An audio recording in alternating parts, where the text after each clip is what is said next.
ദൈവനാമം മഹത്വപ്പെടട്ടെ. കർത്താവായ യേശു ക്രിസ്തുവിൻ്റെ നാമത്തിൽ നിങ്ങൾക്ക് എല്ലാവർക്കും എൻ്റെ എളിയ സ്നേഹവന്ദനം.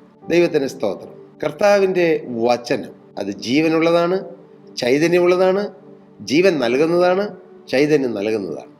ചൈതന്യം നൽകുന്ന ദൈവിക വചനം, ജീവൻ തരുന്ന വചനം, സന്തോഷം തരുന്ന വചനം, സമാധാനം തരുന്ന വചനം, സൗഖ്യം തരുന്ന വചനം, പ്രത്യാശ തരുന്ന വചനം, പ്രതീക്ഷ തരുന്ന വചനം.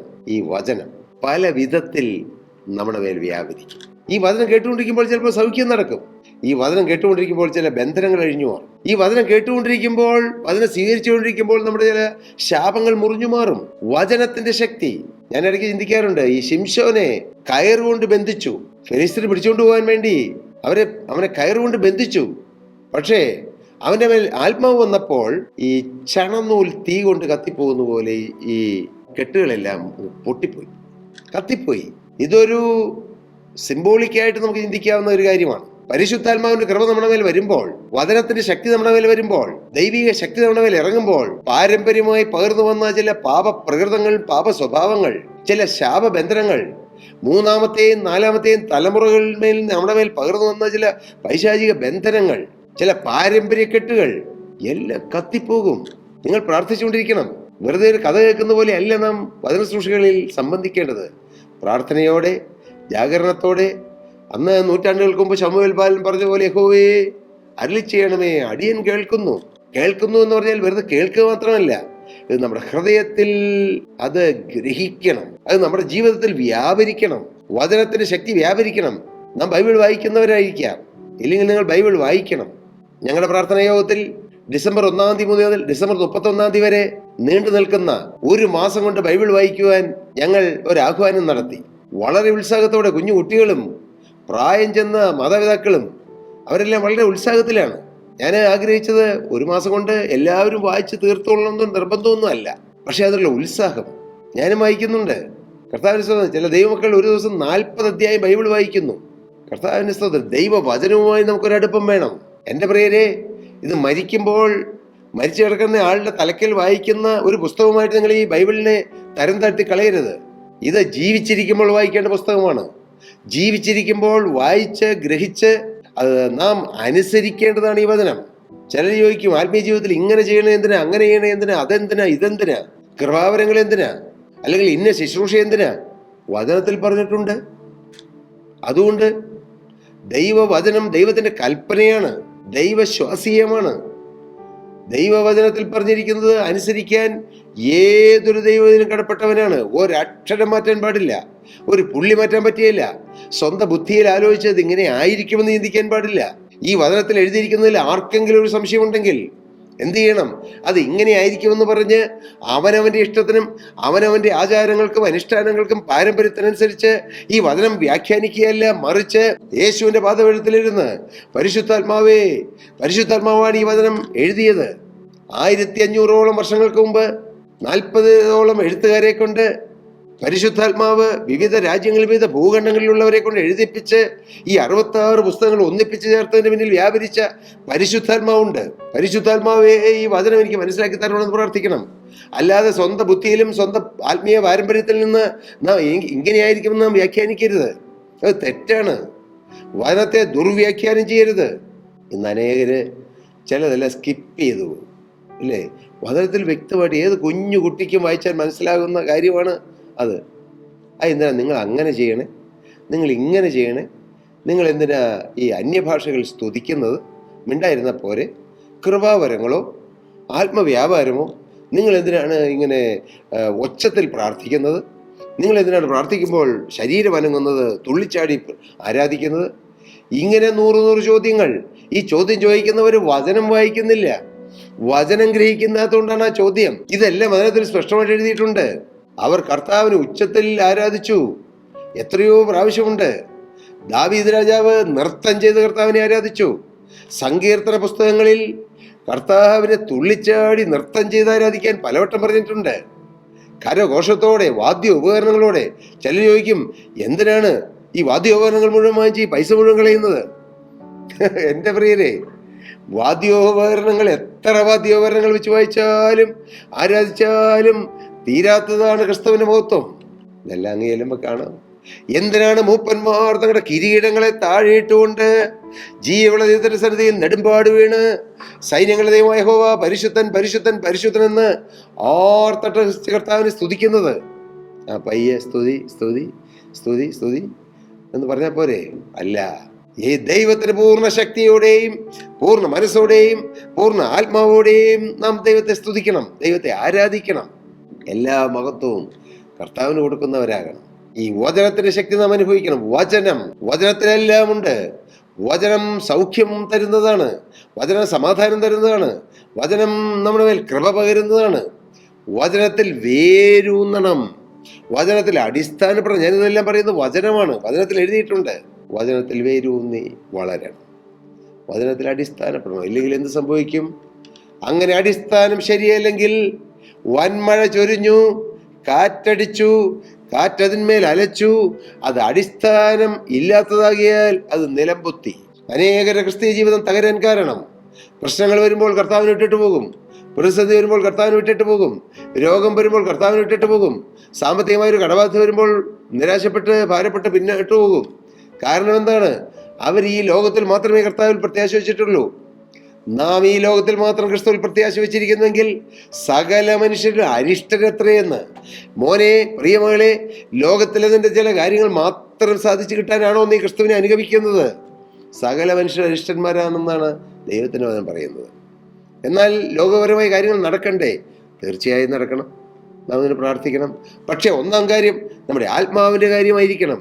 നമ്മുടെ ആത്മാവ് നഷ്ടപ്പെട്ടു പോയാൽ, ആത്മാവ് രക്ഷപ്പെട്ടില്ല എങ്കിൽ എല്ലാം പോയി പ്രിയരേ. ആത്മാവാണ് വിലയുള്ളത്.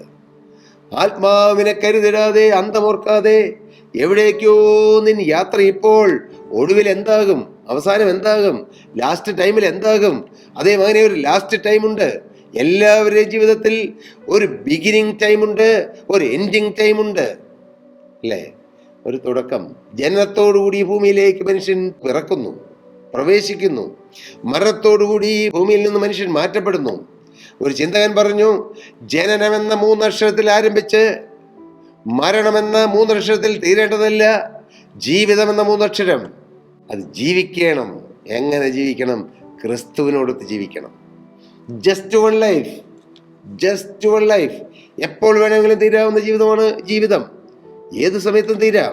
നമ്മുടെ ഏറ്റവും ബഹുമാന്യനും ആദരണീയനും ലോകപ്രശസ്തനുമായിരുന്നല്ലോ നമ്മുടെ മുൻ പ്രസിഡന്റ് APJ അബ്ദുൽ കലാം. എന്തുമാത്രം കണ്ടുപിടുത്തങ്ങൾ നടത്തിയ ഒരു വാന നിരീക്ഷ ശാസ്ത്രജ്ഞനായിരുന്നു അദ്ദേഹം.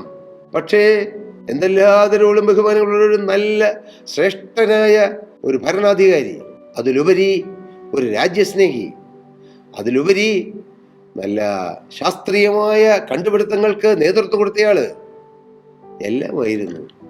പക്ഷേ ഇങ്ങനെ ഞാൻ പറയുന്ന പോലെ അദ്ദേഹം ഒരു പ്രസംഗം പറഞ്ഞുകൊണ്ടിരുന്നപ്പോൾ ഒരു ക്ഷീണം, പിന്നെ അധികം നീണ്ടില്ല, കുഴഞ്ഞു വീണ് മരിച്ചു. അത്രയേ ഉള്ളൂ മനുഷ്യ ജീവിതം, അത്രയേ ഉള്ളൂ. Just one life, it will soon be past. That which is done for Christ alone will last. ക്രിസ്തുവിന് വേണ്ടി ചെയ്തതേ നിലനിൽക്കുകയുള്ളൂ. ഈ വചനം വചനം വചനം, ഞാൻ പറഞ്ഞു വന്നത് വചനത്തെക്കുറിച്ചാണ്. വചനം ജീവൻ നൽകുന്നു, വചനം ചൈതന്യം നൽകുന്നു. വചനത്തിൽ നാം അടിസ്ഥാനമിടണം. ഒരു കൂട്ടായ്മയിൽ അടിസ്ഥാനമിട്ടാൽ ആ കൂട്ടായ്മയിലുള്ള ഇടുങ്ങിയ ചിന്താഗതിയിൽ നിൽക്കും. ഏതെങ്കിലും ഒരു ദൈവദാസനിൽ അടിസ്ഥാനമിട്ടാൽ അദ്ദേഹത്തിൻ്റെ ചിന്താഗതിയിൽ നമ്മൾ മുന്നോട്ട് പോകേണ്ടി വരും. എന്നാൽ ക്രിസ്തുവിൽ അടിസ്ഥാനമിട്ടാൽ ക്രിസ്തുവിൻ്റെ ചിന്താഗതി, വചനത്തിൽ അടിസ്ഥാനമിട്ടാൽ വചനത്തിൻ്റെ ചിന്താഗതി. വചനം, ഈ വചനത്തിൽ അടിസ്ഥാനമിടണം, ക്രിസ്തുവിൽ അടിസ്ഥാനമിടണം. എന്നാൽ മാത്രമേ നമുക്ക് ജയകരമായൊരു ജീവൻ നയിക്കാൻ പറ്റൂ, അന്ത്യത്തോളം നിൽക്കാൻ പറ്റൂ പ്രിയരെ. ഒരാവശ്യം വന്നു യേശു വേണം, പിന്നീട് യേശു വേണ്ട. ഒരാവശ്യം വന്നു പ്രാർത്ഥന വേണം, പിന്നീട് എല്ലാം മറക്കുന്നു. അവനവൻ്റെ കാര്യം വരുമ്പോൾ യേശുവും വേണം, കൂട്ടായ്മയും വേണം, ദൈവമക്കളും വേണം. കാര്യം നടന്നു കഴിയുമ്പോൾ പിന്നെ യേശുവും വേണ്ട, കൂട്ടായ്മയും വേണ്ട, ദൈവമക്കളും വേണ്ട, ഒന്നും വേണ്ട, വചനവും വേണ്ട. അതല്ല ക്രിസ്ത്യ ജീവിതം. ഈ ഭൂമിയിൽ ഏതെങ്കിലും കാര്യം നടന്നാലും നടന്നില്ലെങ്കിലും എനിക്ക് യേശു വേണം. യേശു, എനിക്ക് നിത്യതയിലെത്തണം, എനിക്ക് സ്വർഗരാജ്യത്തിലെത്തണം, എനിക്ക് യേശുവിനോടുകൂടെ വാഴണം, എനിക്ക് യേശുവിൻ്റെ പാദം ചുംബിക്കണം, എന്നെ സ്നേഹിച്ച എൻ്റെ യേശുവിനെ എനിക്ക് മുഖാമുഖം കാണണം. ഇത്രമാത്രം ജീവൻ തന്നെ സ്നേഹിച്ച യേശുവില്ലേ, ആ യേശുവിനെ എനിക്ക് സ്നേഹിക്കണം, യേശുവിനെ എനിക്ക് കാണണം, യേശുവിൻ്റെ പാദം ചുംബിക്കണം, യേശുവിനോട് നന്ദി പറയണം, നേരിട്ട് നന്ദി പറയണം. എൻ്റെ അപ്പാ, ഞാനിവിടെ വരാൻ കാരണം അങ്ങയുടെ കാൽവരിയിലെ യാഗമാണല്ലോ എന്ന് പറയണം. ഹല്ലേലൂയ. യേശുവിനോട് പറയണം, യേശുവേ, ഞാൻ രക്ഷപ്പെട്ടു പോരാൻ കാരണം നാഥാ അവിടുത്തെ തിരുരക്തത്തിൻ്റെ വിലയാണ്. അങ്ങനെ പറയണം. ഇതെല്ലാം ഒരു ഭക്തന്റെ ആഗ്രഹമാണ്. ഈ ഭൂമിയിലെ ജീവിതം എന്തായാലും, ഏതിലൂടെ പോയാലും അതല്ല പ്രധാനം. എൻ്റെ യേശുവിനെ കാണണം, യേശുവിൻ്റെ മുഖാമുഖം കാണണം, യേശുവിൻ്റെ തേജസ് കാണണം, യേശുവിൻ്റെ പ്രഭാ മഹിമ കാണണം. ഹല്ലേലൂയ, ഹല്ലേലൂയ, ഹല്ലേലൂയ, ഹല്ലേലൂയ. നിങ്ങൾക്കങ്ങനെ ആഗ്രഹമുണ്ടോ? നിങ്ങൾക്കങ്ങനെ കൊതിയുണ്ടോ? എങ്കിൽ വചനം സ്വീകരിക്കൂ. വചനത്തിന് വേണ്ടി നിങ്ങളുടെ ഹൃദയവാതിൽ തുറക്കൂ. കർത്താവേ, ഞാൻ ഈ വചനപ്രകാരം ജീവിക്കും, ഞാൻ വചനം വായിക്കും, വചനപ്രകാരം മാത്രം മുന്നോട്ട് പോകും. വചനം കൃത്യമായി വ്യാഖ്യാനിക്കുന്ന രംഗത്ത്, പരിശുദ്ധാത്മാവ് വ്യാഖ്യാനിക്കുന്ന രംഗത്ത് ഞാൻ പോകും. സ്ഥാപിത താല്പര്യമില്ലാതെ ഒരു പണപ്പിരിവോ, ഒരു സഭ മാറ്റാനുള്ള വെപ്രാളമോ, ഏതെങ്കിലും ഒരു ചടങ്ങ് ആചരിപ്പിക്കാനുള്ളതായ ചില വെപ്രാളങ്ങളോ, ചില വെറുതെ പണപ്പിരിവുകളോ, ചില നേർച്ചകളും കാഴ്ചകളും വഴിപാടുകളും മാത്രം ലക്ഷ്യമാക്കി, ചില കർമ്മമാർഗങ്ങൾ മാത്രം ലക്ഷ്യമാക്കി പോകുന്നതല്ല. പരിശുദ്ധാത്മാവിൻ്റെ കൃപയാൽ ദൈവം വചനം വ്യാഖ്യാനിച്ചു തരുന്നിടത്ത് ഒരു വള്ളിയെങ്കിലും പുള്ളിയെങ്കിലും മാറ്റാത്തടത്ത് ഞാൻ പോയി വചനം കേൾക്കും. അങ്ങനെ നിങ്ങൾ ദാഹിക്കൂ, നിങ്ങൾ കൊതിക്കൂ. അങ്ങനെയെങ്കിൽ നിങ്ങളുടെ ജീവിതം ധന്യമാകും. നിങ്ങളുടെ ആത്മീയ ജീവിതം ധന്യമാകും, ഭൗതിക ജീവിതം ധന്യമാകും. അതാണ് കർത്താവ് നിങ്ങളെക്കുറിച്ച് ആഗ്രഹിക്കുന്നത്. മകനെ, നിന്റെ ആത്മാവ് ശുഭമായിരിക്കുന്നത് പോലെ നീ സകലത്തിലും ശുഭമായും സുഖമായി ജീവിക്കണമെന്നാണ് കർത്താവിൻ്റെ വചനം പറയുന്നത്. യോഹന്നാൻ ശ്ലീഹ എഴുതി, മകനെ, നിന്റെ ആത്മാവ് ശുഭമായിരിക്കുന്നത് പോലെ നീ സകലത്തിലും ശുഭമായി സുഖമായിരിക്കണം. ആത്മാവിൻ്റെ ശുഭതയാണ് ഏറ്റവും ഒന്നാമത്തേതും പ്രധാനപ്പെട്ടതും. അങ്ങനെ ചെയ്താൽ മകളെ, നിന്റെ രോഗത്തിൻ്റെ കാര്യം കർത്താവ് നോക്കിക്കൊള്ളും, നിന്റെ കടബാധ്യതയുടെ കാര്യം കർത്താവ് നോക്കിക്കൊള്ളും, നിന്റെ മകളുടെ വിവാഹം കർത്താവ് നോക്കിക്കൊള്ളും, മക്കളുടെ ജോലിയുടെ കാര്യം കർത്താവ് നോക്കിക്കൊള്ളും. മോളെ, നീ വാടക വീട് മാറി മാറി കിടക്കുകയാണ്, നിനക്ക് ഭവനത്തിൻ്റെ കാര്യം കർത്താവ് നോക്കിക്കൊള്ളും. നീ ഒന്നാമത് ആത്മാവിൻ്റെ കാര്യം നോക്കൂ. ഹല്ലേലൂയ. ഞാൻ ഈ ഒരു ചെറിയ ആഹ്വാനം തന്നുകൊണ്ട് ഇന്നത്തെ ഈ ശുശ്രൂഷ അവസാനിപ്പിക്കുകയാണ്. പ്രിയപ്പെട്ടവരെ, നിങ്ങൾ എന്ത് പറയുന്നു? വചനത്തിൽ വേരൂന്നുക. അതാണ് ഇന്നത്തെ ആഹ്വാനം. വചനത്തിൽ അടിസ്ഥാനപ്പെടുക. വചനം ക്രിസ്തുവാണ്. ക്രിസ്തുവാണ് വചനം.